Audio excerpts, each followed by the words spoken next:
warahmatullahi wabarakatuh.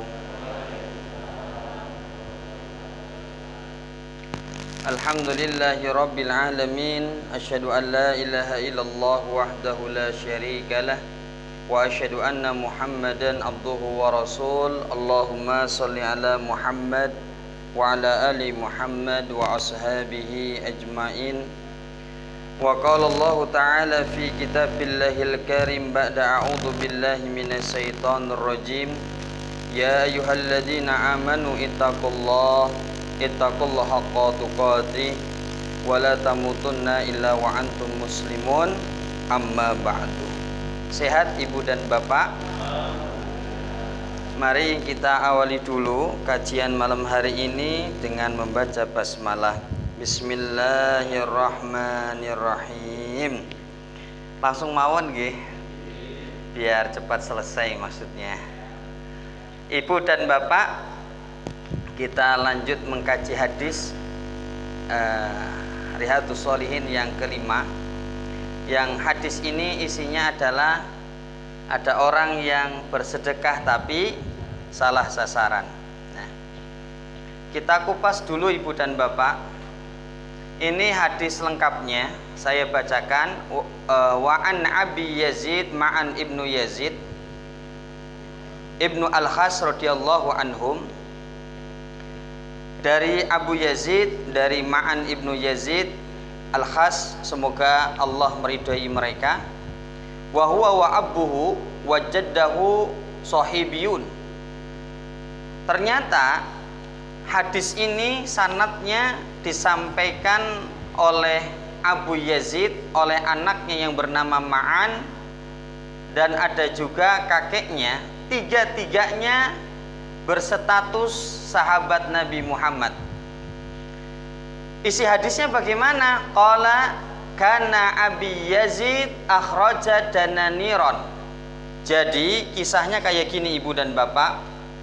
Suatu hari Abu Yazid ini dia keluar rumahnya dengan membawa uang koin emas untuk bersedekah. Yatasaddaqu biha. Bagaimana cara sedekahnya Abu Yazid? Yaitu fawadda'aha inda rajulin. Abu Yazid ini memberikan koin emasnya kepada seorang laki-laki fil masjid, yang orang ini berada posisinya di masjid. Harapannya Abu Yazid ini bersedekah di masjid, yang mengambil adalah orang-orang yang datang ke masjid. Ternyata faji'tu fa'akhadtuha fa'ataituhu biha.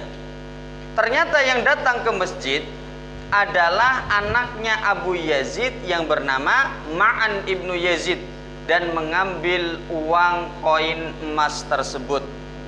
Kemudian membawa pulang, ketemu bapaknya. Faqala, dan bapaknya itu tahu ternyata itu adalah uangnya dia yang dia letakkan di masjid. Lalu bapaknya bilang apa? Faqala wallah ma iyyaka aradtu. Cah bagus, bapak itu sedekah di masjid itu bukan untuk kamu. Bapak itu ngasih uang ini buat orang yang membutuhkan, kalau dia ini datangnya ke masjid gitu loh. Bapak juga ndak mudeng ini jawabannya gimana. Fakhasamtuhu ila Rasulullah sallallahu alaihi wasallam. Ya sudah, bapak tak ketemu Nabi Muhammad dulu. Bagaimana penjelasan dari beliau? Faqala, ketika bertemu dengan Nabi Muhammad, Nabi berkata, laka man nawaita ya Yazid. Wahai Abu Yazid, kamu tetap mendapatkan pahala sedekah sesuai dengan niatmu di awal, walaupun yang mengambil uangmu adalah anakmu dewe. Walaka ma akhadta ya Ma'an, dan wahai cah bagus Ma'an, kamu juga tidak mengapa mengambil uang tersebut.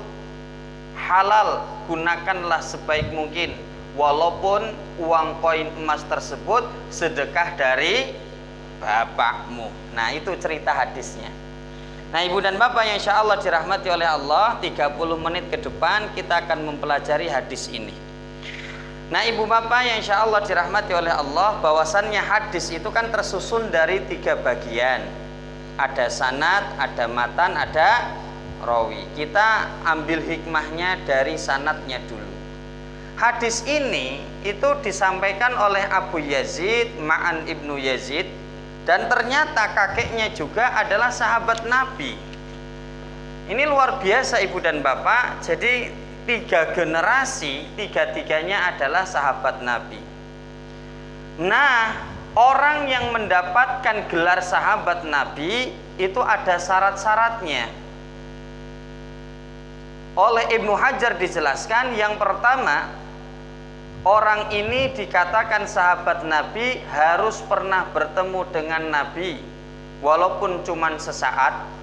Ada yang sehari, ada yang seminggu, ada yang sebulan, ada yang bahkan bertahun-tahun. Syaratnya itu yang pertama. Yang kedua, ini memang mic-nya gini mantep banget ya, nanti bengung-bengung. Syarat yang kedua adalah orang ini ketika bertemu dengan Nabi, posisi harus beriman, beragama Islam. Dan syarat yang ketiga, orang ini dikatakan sahabat Nabi ketika dia menutup usianya, meninggal posisi masih dalam keadaan Islam, Muslim. Jadi 3 ini syaratnya. Bertemu dengan Nabi dalam keadaan Islam dan meninggal pun posisinya dalam keadaan Islam. Dan derajatnya para sahabat Nabi itu diukur dari waktu berapa lama sahabat ini mendampingi Nabi Muhammad. Kalau semakin lama bertemu dengan Nabi mendampingi, maka makom atau derajat sahabat ini itu tinggi. Karena kalau semakin lama mendampingi Nabi, maka ilmu yang dia serap dari Nabi Muhammad akan semakin banyak.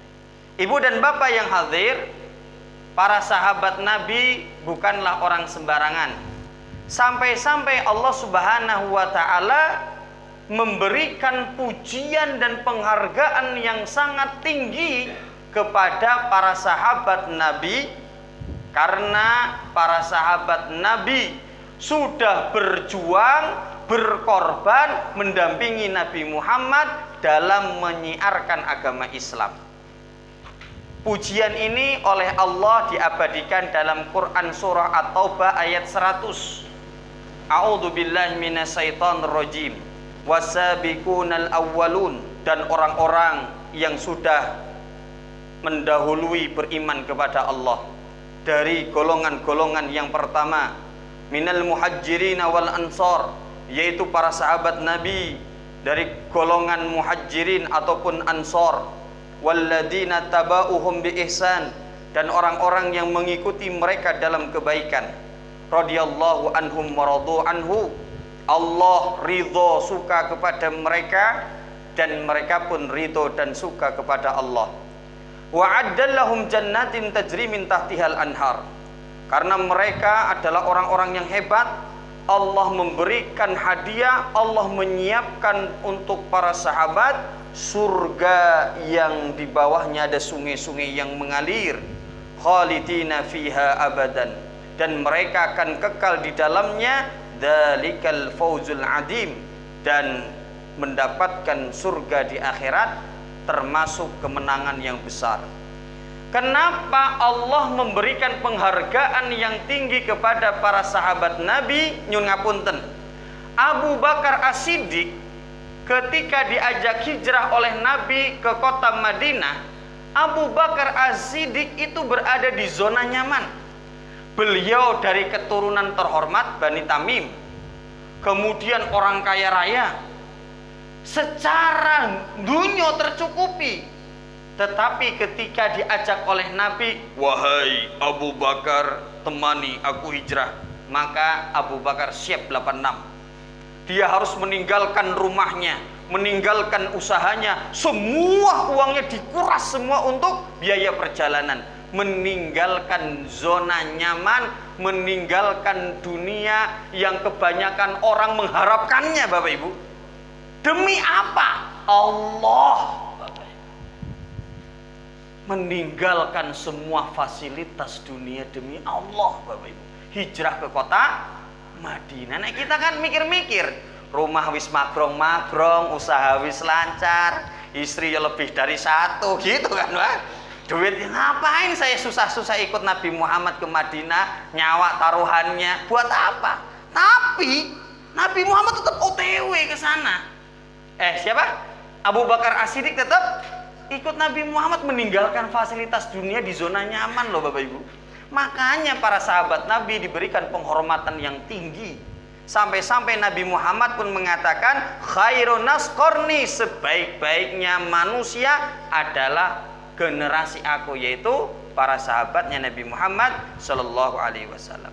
Sampai-sampai ibu dan bapak yang hadir, Nabi Muhammad itu sangat-sangat membenci kalau ada orang yang berani merendahkan dan menghina Nabi Muhammad.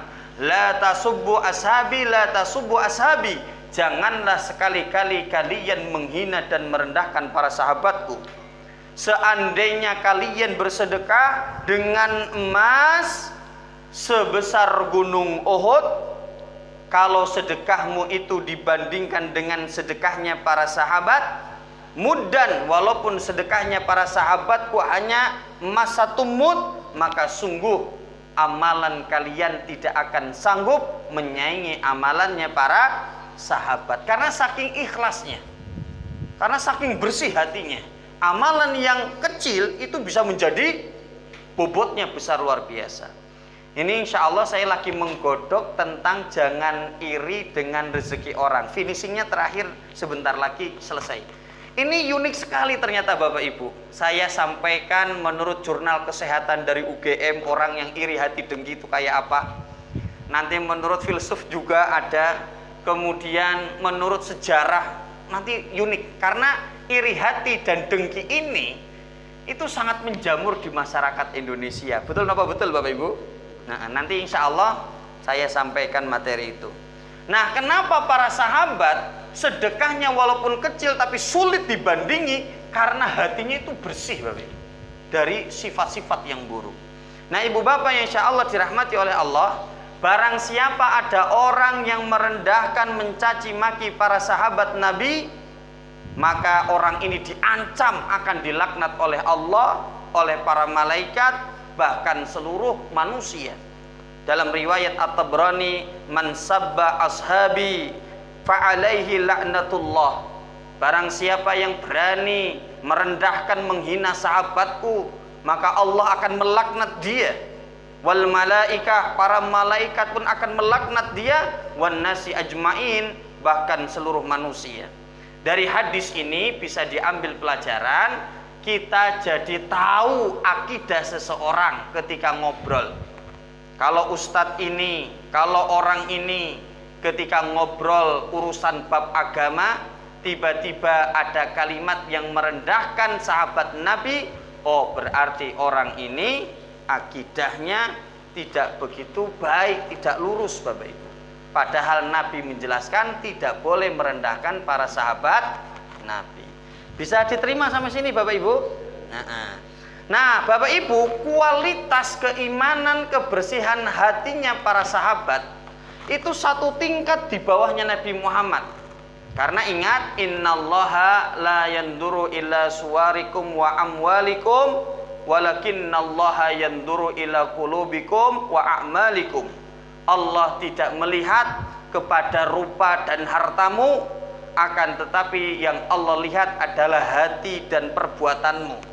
Ternyata dalam riwayat Ahmad, innallaha nadzara fi qulubil ibad fawajjada qalba Muhammadin sallallahu alaihi wasallam khaira qulubil ibad.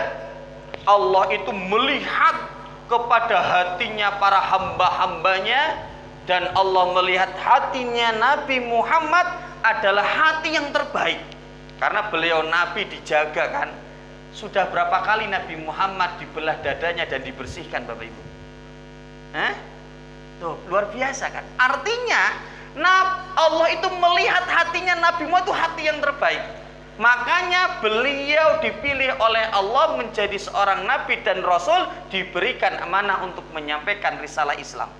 Setelah melihat hatinya Nabi Muhammad, thumma nadhara fi qulubil ibad ba'da qalbi Muhammad. Kemudian Allah melihat kepada hati hamba-hambanya lain selain hatinya Nabi Muhammad, dan Allah melihat hatinya para sahabat adalah hati terbaik setelah hatinya Nabi Muhammad. Makanya para sahabat dipilih oleh Allah untuk mendampingi Nabi Muhammad dalam mensiarkan agama Islam. Sampai titik ini saya ingin memberikan informasi kepada ibu dan bapak bahwasannya para sahabat Nabi memiliki kedudukan yang luar biasa. Dan hadis ini kan dikisahkan ada Abu Yazid Ma'an ibnu Yazid wajadahu. Abu Yazid anaknya dan kakeknya, tiga-tiganya adalah sahabat Nabi. Ini beruntung sekali Bapak Ibu. Kalau kita berkeluarga satu frekuensi ku enak Pak Bapak Ibu. Betul napa betul? Jenengan besanan.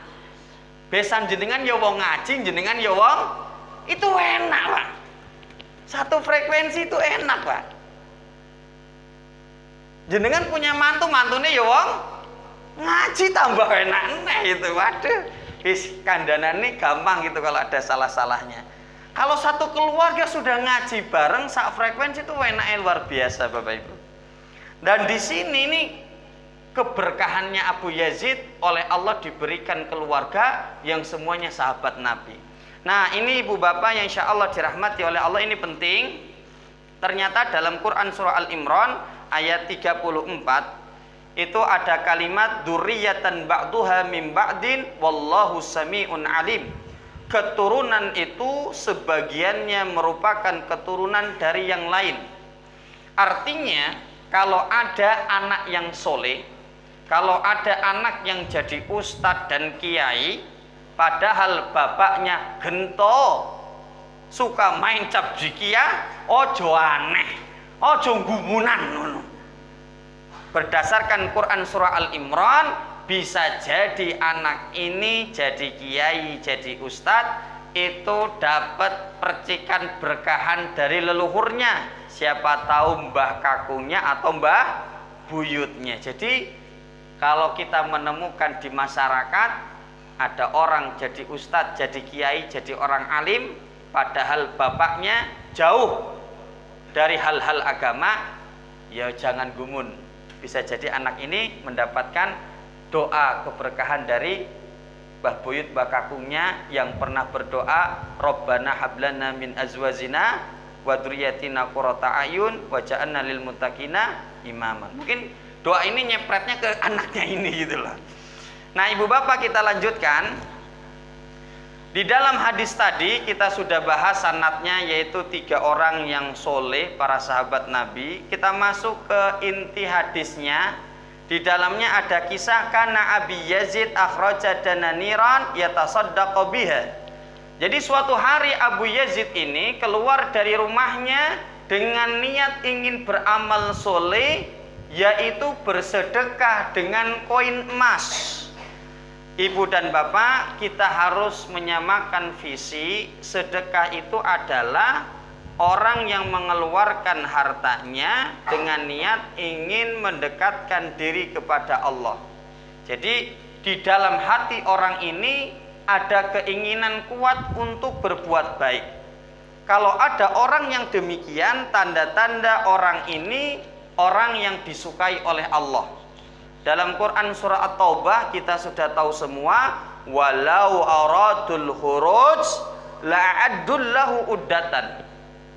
Para sahabat Nabi yang di Madinah ketika diseru untuk perang Tabuk, kalau mereka niat ingin berangkat, pasti mereka akan sibuk mempersiapkan perbekalan.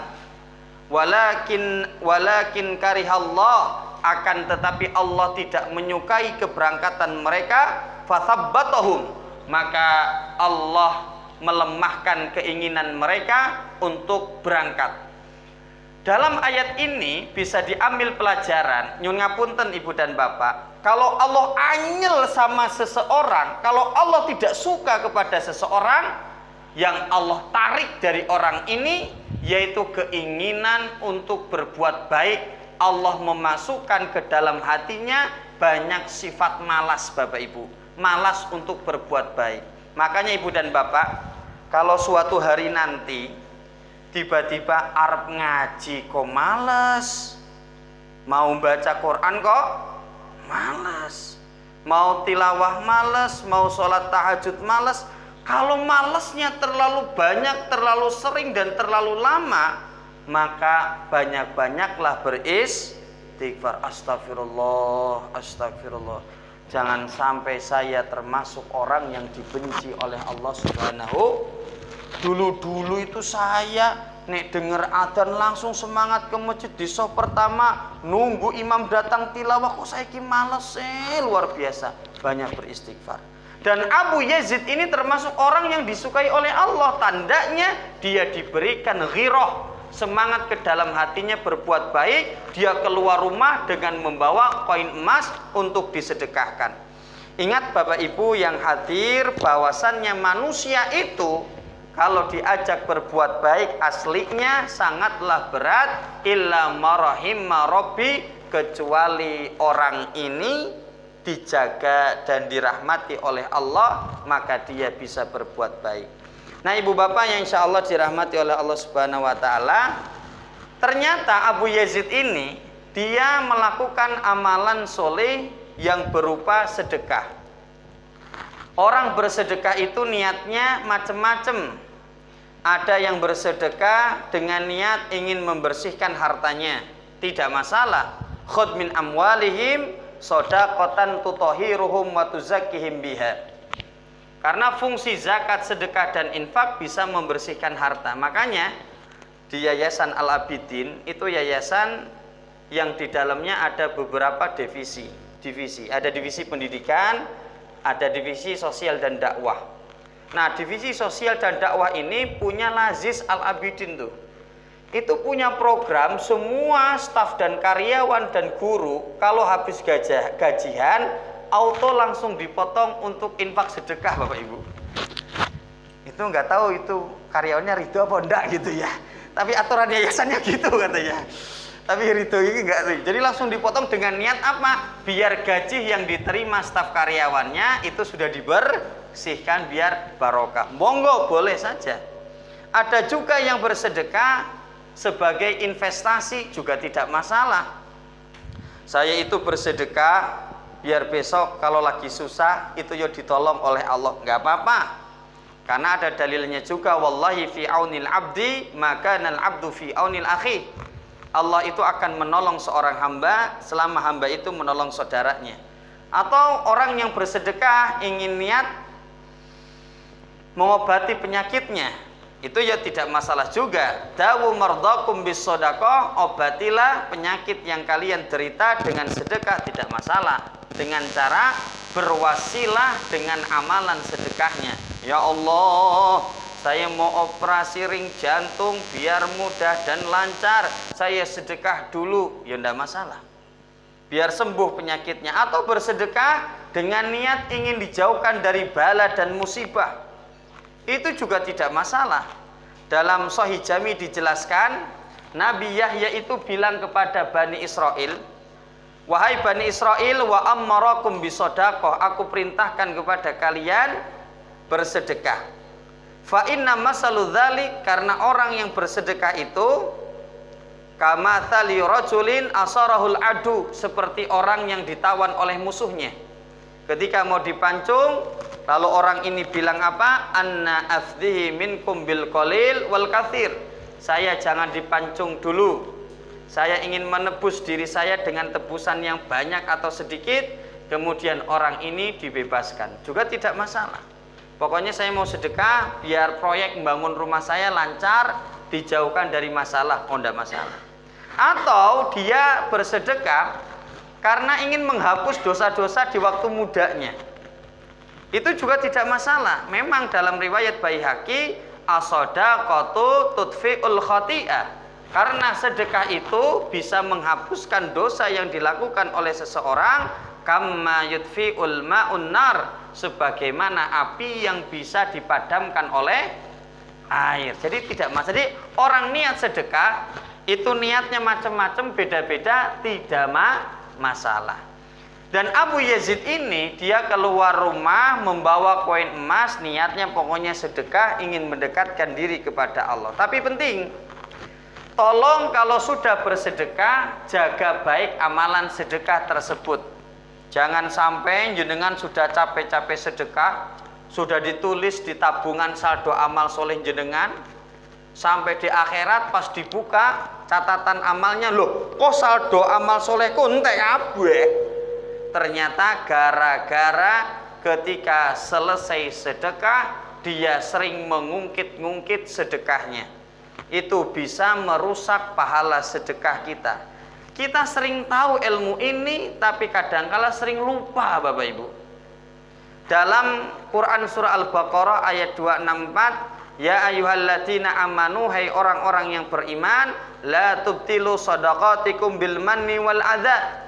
Janganlah engkau merusak amalan sedekahmu dengan cara menyebut-nyebutnya, karena akan merusak atau menyakiti orang yang jenengan beri.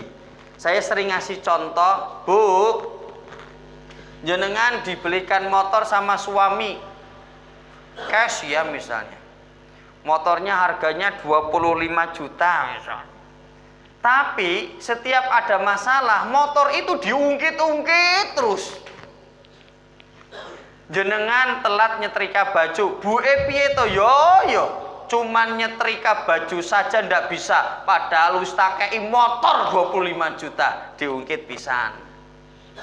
Telat bikin kopi, ya Allah Bu gur bikin kopi aja kok lamamen, padahal wis tak kasih motor 25 juta, diungkit 2 kali. Kalau ada gesekan di rumah tangga, apa yang diberikan suami ke jenengan diungkit-ungkit terus.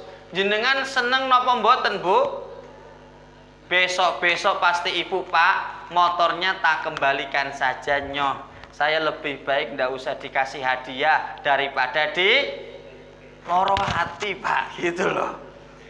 Termasuk ini sesepuh dan bini sepuh, saya sering bilang, nek jenengan ngasih ke anak keturunan, jangan ngasih ndase buntute. Nah, gitu loh. Itu sakit luar biasa nek diungkit-ungkit. Jadi los mawon lah, kayak orang beli bakso terus tumplek. Beli bakso terus jatuh, ya wis, nek orang sedekah itu anggap saja duitnya wis hilang aja, ndak usah diinget-inget. Kayak gitu nanti repot. Nah, Bapak Ibu, dalam hadis ini Abu Yazid keluar dari rumah dengan membawa dana niron, yaitu koin-koin emas. Dan saat itu koin emas ini yang berlaku adalah dinar Bizantium dan dirham Persia. Nah, Ibu dan Bapak, dinar itu adalah koin emas. Di dalam syariat Islam itu koin emas harus ada ukurannya. Satu koin itu harus beratnya 4,25 gram. Bu, emas antam 1 gram berapa, Bu? 800, 900 lah ya. Berarti 4,25 gram kali 900. Berarti satu koin itu berapa? 3.825.000 ya, 3 jutaan, hampir 4 juta satu koin itu. Berarti Abu Yazid keluar rumah menggunakan kalimat dana niron. Dana niron adalah kalimat jamak dari kata dinar. Satu dinarnya isinya 3,8, kalau di atas 3 berarti kurang lebih 10 juta lebih yang disimpan oleh Abu Yazid diberikan kepada laki-laki yang berada di masjid. Jadi di atas 10 juta. Nah, dan kita tahu semua, pokoknya kalau sedekah benar-benar uang ini uang yang adem, bukan uang yang panas, uang yang benar-benar halal. Kenapa?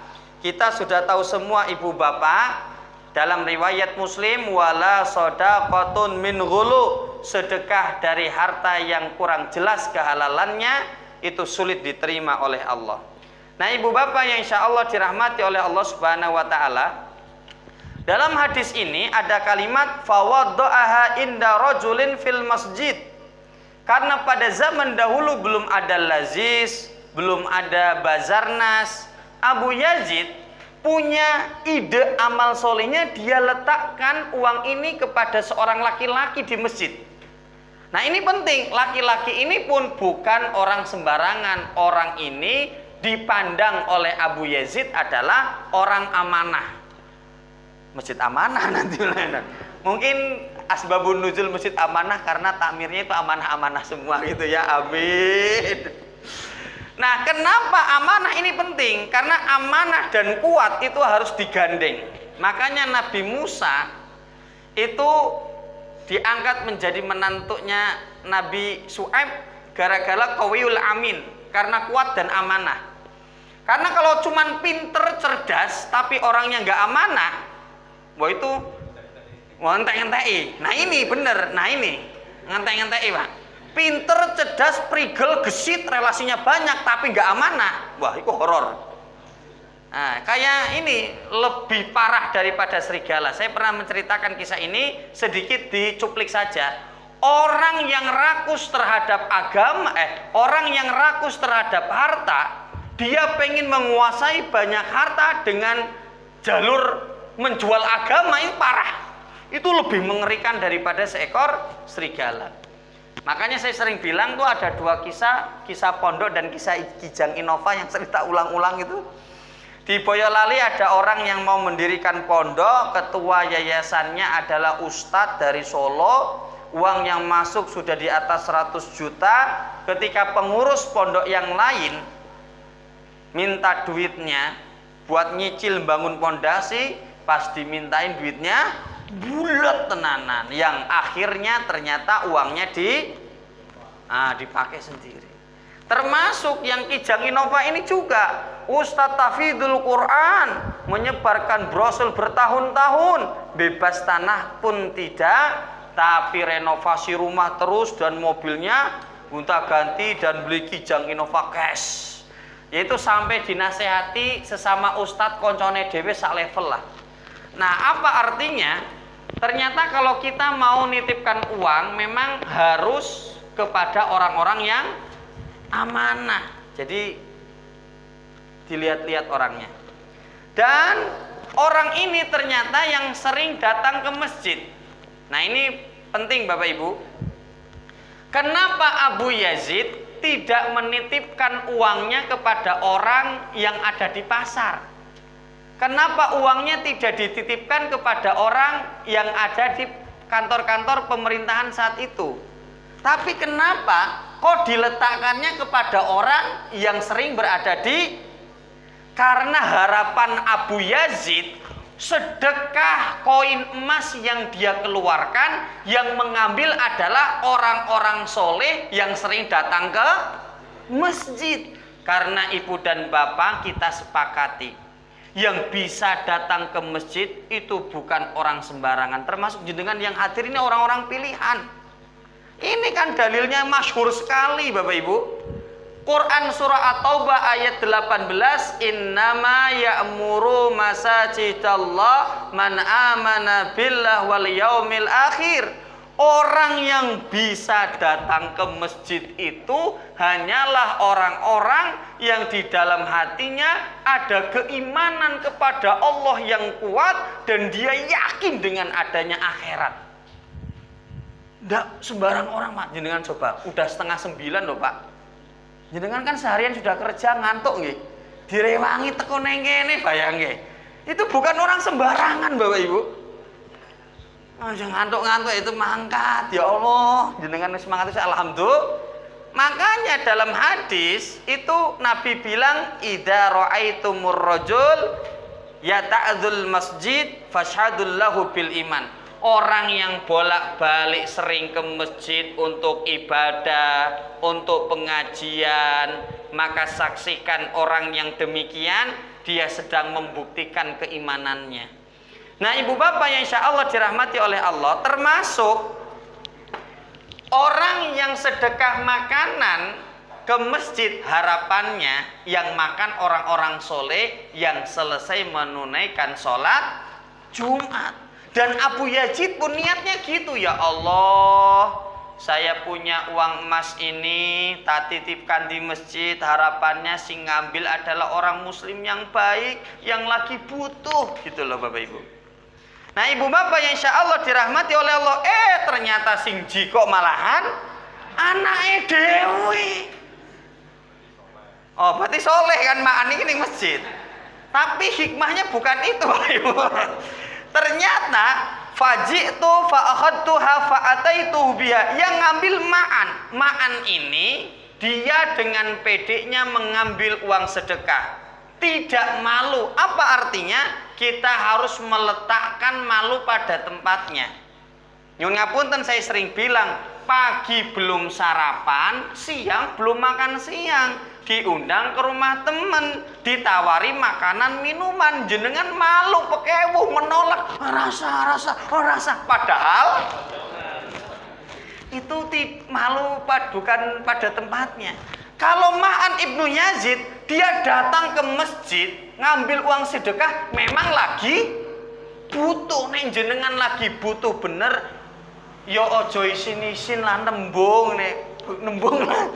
Memang lagi butuh tuh ngomong aja gitu loh, demi anak keluarga gitu ya. Memang nggak ada jalan kecuali minjem atau ngambil sedekah, yang ngomong saja kalau memang benar-benar kepepet. Nah, ibu bapak yang insya Allah dirahmati oleh Allah Subhanahu wa Ta'ala. Nah, kemudian si Yazid ini, Ma'an Ibnu Yazid ini datang ke bapaknya, dan bapaknya tahu ini uang yang saya titipkan ini. Kemudian kata bapaknya, wallah ma iyyaka aradtu, cah bagus, duit ini bapak simpen di masjid kepada seorang laki-laki, harapannya yang mengambil orang lain, dudu anakku dewe. Saya bapak dadi bingung, ini bapak nanti dicatat amal soleh ndak ini? Soalnya sing jiko keluargaku dewe. Maka fakhasamtuhu ila Rasulullah sallallahu alaihi wasallam. Kemudian Abu Yazid ini mendatangi Nabi Muhammad karena saat itu Nabi masih hidup. Kalau sekarang kan kita punya masalah nggak bisa ketemu Nabi, tapi Nabi meninggalkan apa? Kitabullah wa sunnati Rasulullah. Jadi karena Nabi sudah wafat, meninggalkan kitabullah wa sunnah Rasulullah, maka kita kalau ada masalah rujukannya adalah ke dalam Al-Quran dan hadis. Nah, ketika Abu Yazid sudah bertemu dengan Nabi Muhammad, lalu Nabi memberikan jalan keluar. Faqala laka ma nawaita ya Yazid, wahai Abu Yazid, kamu tetap mendapatkan pahala sedekah sesuai dengan apa yang kamu niatkan, walaupun uangnya diambil oleh anakmu sendiri.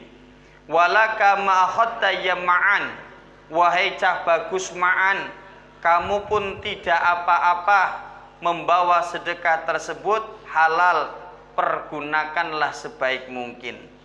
Dari hadis ini bisa diambil pelajaran, berarti kalau kita sedekah kepada siapapun, yang penting luruskan niat, saya sedekah untuk mendekatkan diri kepada Allah.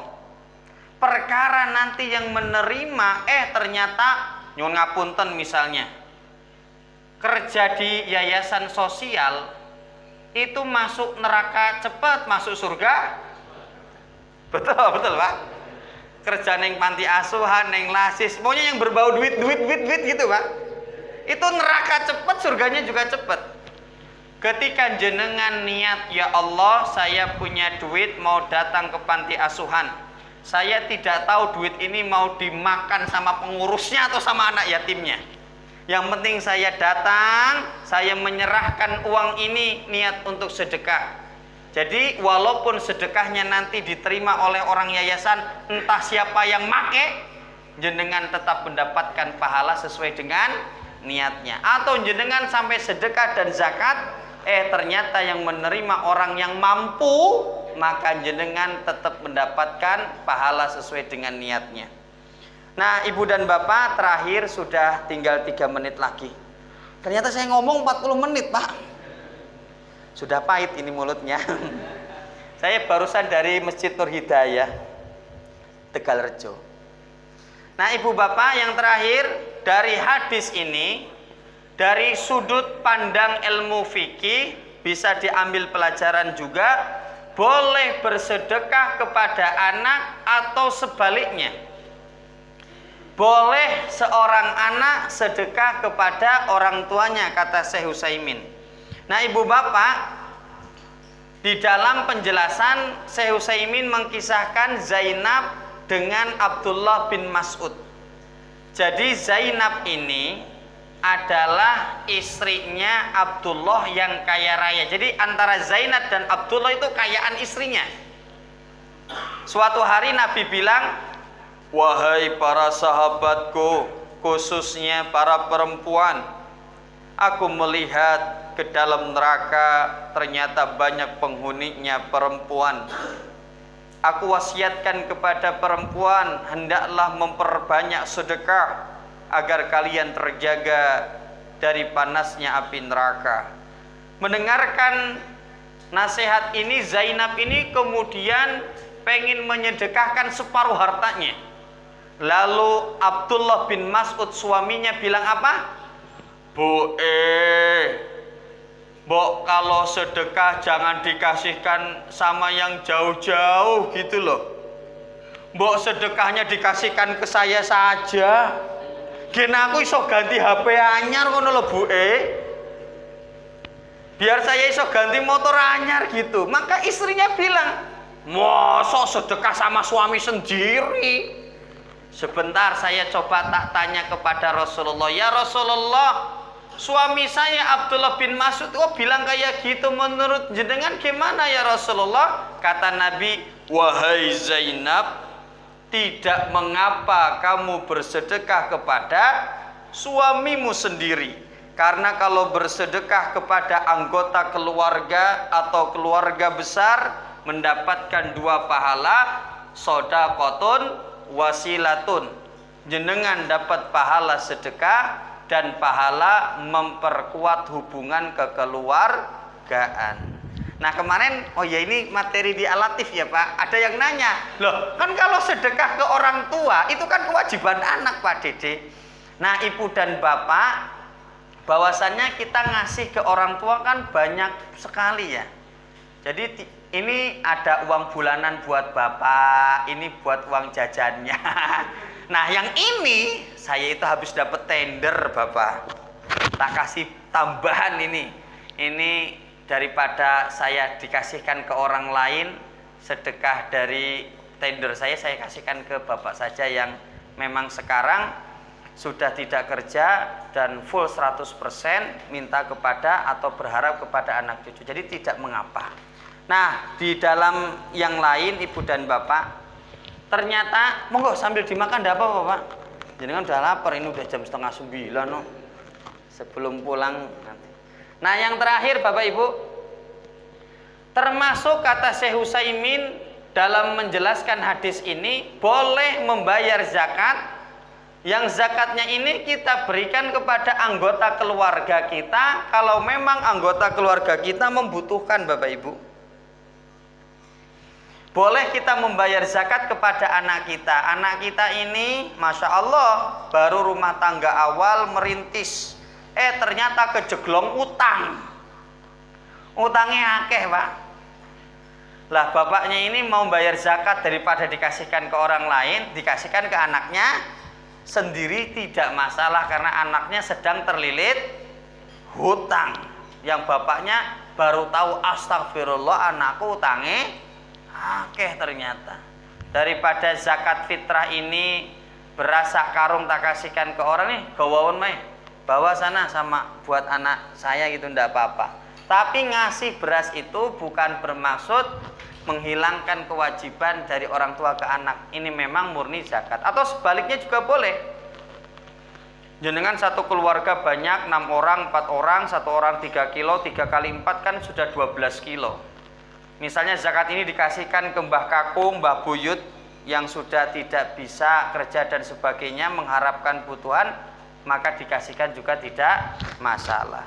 Itulah penjelasan oleh Syekh Utsaimin dalam menjelaskan hadis dalam kitab Riyadhus Shalihin Babul Ikhlas, hadis kelima, orang yang sedekah tapi salah sasaran. Sudah jelas napa mboten Bapak Ibu? Jelas nggih? Nggih. Monggo sambil dinikmati, kalau ada yang mau tanya dipersilahkan Bapak. Nggih, monggo.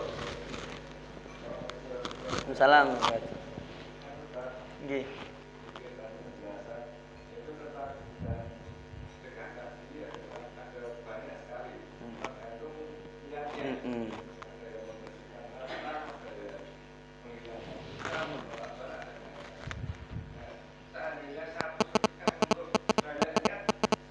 Oh, Masya Allah Bapak ya. Nah Ibu dan Bapak yang insya Allah dirahmati oleh Allah, kalau satu amalan diniatkan untuk banyak niat, boleh tidak? Boleh. Karena semua urusan ibadah itu haram kecuali ada dalilnya. Dan ketika Bapak bersedekah dengan niat untuk mensucikan harta sebagai investasi besok kalau sulit biar dibantu oleh Allah, untuk menutupi dosa di masa lalu, untuk menolak bala, semua kan ada dalilnya, ini hadis-hadisnya, berarti boleh. Ya Allah, saya sedekah ini buat membersihkan harta, menolak bala, investasi juga. Ya Allah, karena semua ada dalilnya, berarti dibolehkan. Jadi seperti itu, urusan ibadah itu semuanya haram kecuali ada dalilnya. Dan yang kita niatkan semuanya ada dalilnya. Ada lagi Bapak Ibu?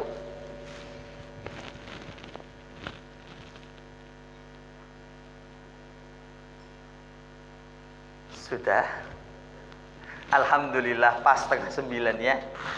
Nah Ibu Bapak yang insya Allah dirahmati oleh Allah, semoga yang sedikit ini bermanfaat. Semoga dari hari ke hari kita jadi semangat beramal soleh, dijauhkan dari rasa malas, agar kita termasuk orang yang disukai oleh Allah Subhanahu wa Ta'ala.